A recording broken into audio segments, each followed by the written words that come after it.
Good evening, my dear friends. It's been a very long time that I had made video. So now I am again continuing this process from 1 August. Now you will receive regularly two videos, one in English and one in Hindi, newspaper, editorial, audio. So this content is food for thought for many students, general public, politicians, lawyers, officers, students, and all the civil society of our society. So you don't need to bother about reading many newspapers or different newspapers. I read here many editorials, all important editorials I read here. So you can just follow my page, Facebook page, YouTube channel. So to listen these audio in metro, in bus, anywhere, just tune in and you will listen very important articles, a healthy conversation about everything what is happening in our country. So please follow us RNQ News digital media or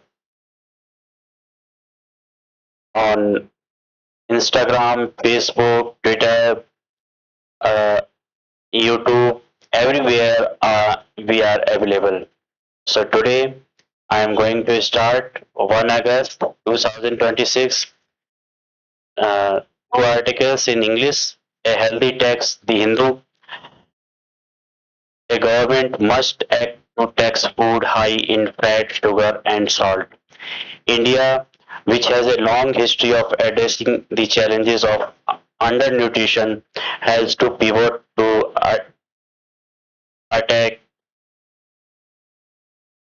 the curious phenomena of overnutrition that evolving lifestyle have now laid at its door.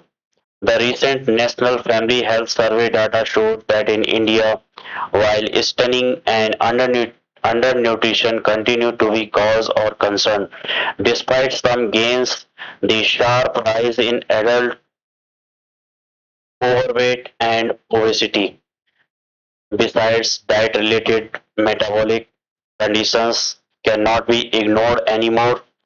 Two unrelated developments have advanced the question of unhealthy diets in very pointed suggestions that would nudge consumers to make the right choices.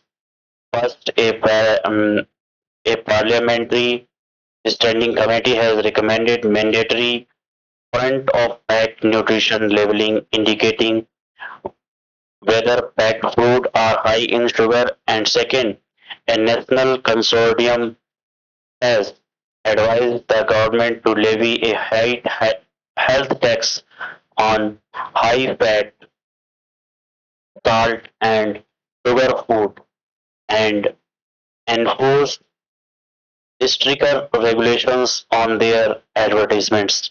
The Standing Committee on Consumer Affairs, Food and Public Distribution also made a recommendation to include the sugar content in body foods, attacking the excess sugar consumption issue right where it begins. The Consortium on Adolescent Nutrition, which goes by the practical name Let's Fix Our Food. It is led by the Indian Council of Medical Research, National Institute of Nutrition, ICMR, NIN, and comprising several other prominent institutions in India and abroad. has recommended that the government ensure a healthy school food environment, stricter regulations of marketing of unhealthy foods, and front of pack nutrition labeling. These efforts will be among the steps to tackle the rising burden of obesity and diet-related non-communicable disease that require a comprehensive strategy helmed by the government. According to the World Health Organization, since 2017, at least 133 countries have increased or introduced a new health tax. A junk food law came into force in Colombia in 2023 to tackle the high consumption of packaged food. An additional tax on such foods began at 10% rose to 15% the next year and touched 20% the subsequent year.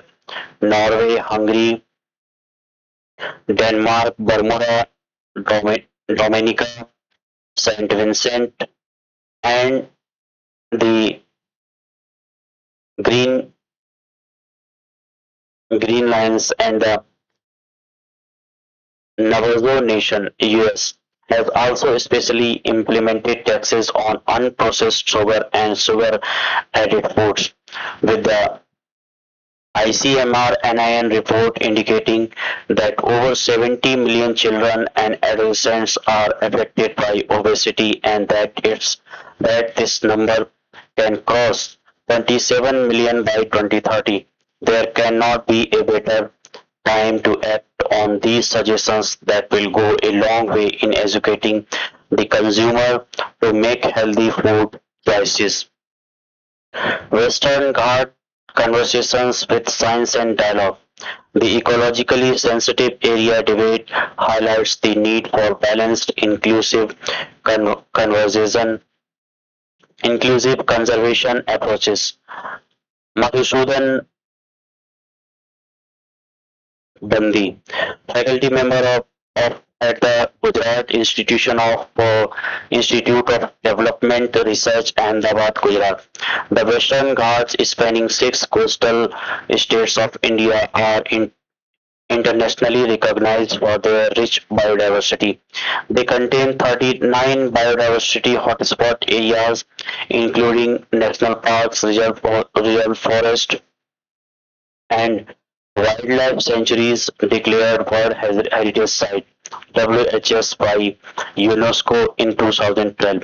To protect this natural heritage, the Western Ghat Ecology Expert Panel was constituted in 2010 under the chairmanship of ecologist, academic, and writer Madhav Gadgil. Its report recommended declaring 142 talukas covering 44 districts in the entire Western Ghats into ecologically sensitive areas, while subdividing it into three ecologically sensitive areas. ESG such a declaration would regulate human activities to protect fragile ecosystems, and once no- notified under the Environment Protection Act 1986 would provide legal protection. The ESA journey, following a strong local and political opposition in the state concerned to the WGEEP WGEEP recommendations, the central government constituted a high-level working group headed by Krishnaswamy Kasturirangan in 2012 to review them. The group limited restrictions on economic activities and livelihood to ecologically sensitive natural landscape, reducing the area covered to only 37% of the Western Ghats. Based on this recalibrated report, the Ministry of Environment, Forest and Climate Change issued the first draft notification in 2014.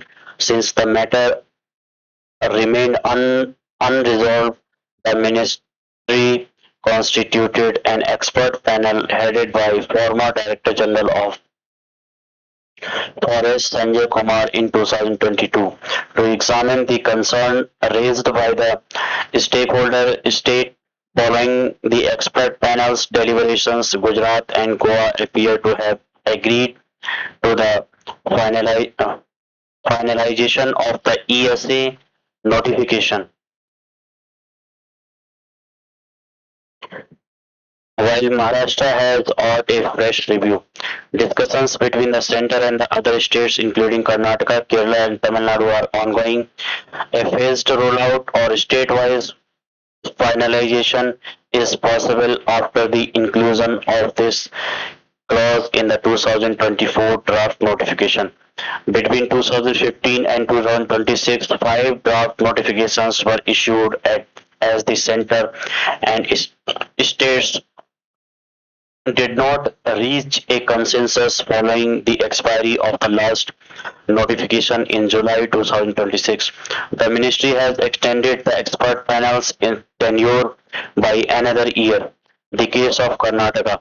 Karnataka has 10 districts in the Western Ghat with 23.4% of the state's population residing there. Around 20,668 square kilometers have been identified of ESA declaration regardless of government's political affiliation. The states has consistently opposed the proposal, citing its potential impact on agriculture, plantation, mining, and infrastructure development. A study by this writer covered villages located in a proximity of 10 WHS across four districts: Chikkana, Galuru, Kodagu, Shivamoga, and Udupi, and three other important sites in Uttar Kannada and Udupi, including the Kali Tiger Reserve, Mundi Mundigekar Bird Sanctuary, 5 acre, and a breeding ground for cattle egrets in Sirsi, and Mokambika Wildlife Sanctuary. The study highlighted local perspective on livelihood and con- conservation effort in villages, adding the Kali Tiger Reserve and Kudremukh National Park. Some residents reported accepting or considering rehabilitation packages. Those opposing relocation felt that they might eventually have to follow due to declining village population and the resulting threat to village life. Even villages with granted forest rights have faced challenge due to restrictions on minor forest produce collection and agricultural practices.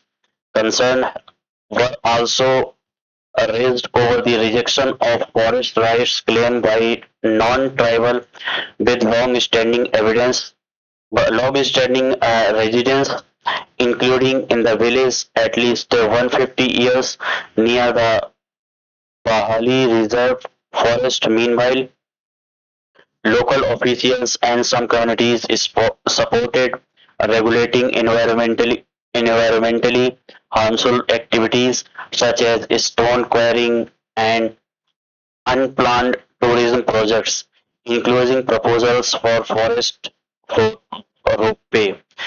With, with a specific reference to the notifications, it must be noted that the local communities faced similar restrictions whether these areas were declared protected zones even before the WGEP was constituted.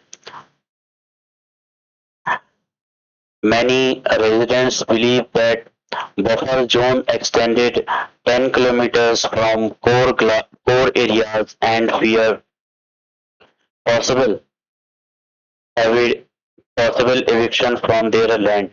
Stakeholders across the districts anonymously expressed concern that reliance on satellite imagery for identifying ESA areas was unfair, as they were convicted that it could not distinguish plantation crops such as arecanut, shade-grown coffee, rubber, and coconut from forest cover. They also raised concern that no committee has physically visited their villages. In this context, Karnataka's case require an empathetic approach that addresses genuine stakeholders' concern before a final decision is taken. Protecting indigenous communities. In the broader context, the Union government's decision to proceed with the ESA notification for the Western Ghats reflects political will to protect ecology and biodiversity. Conservation effort cannot be indefinitely delayed, as it will result in states losing their control in such areas. Ecological systems transcend administrative boundaries. More importantly, ESA should include indigenous communities living deep within forests, as they naturally follow conservation principles and maintain a sacred, sustainable relationship with the environment despite challenging conditions. Their presence serves as a bridge between forest and mainstream society. With their absence, risks the loss of biocultural diversity. Thank you.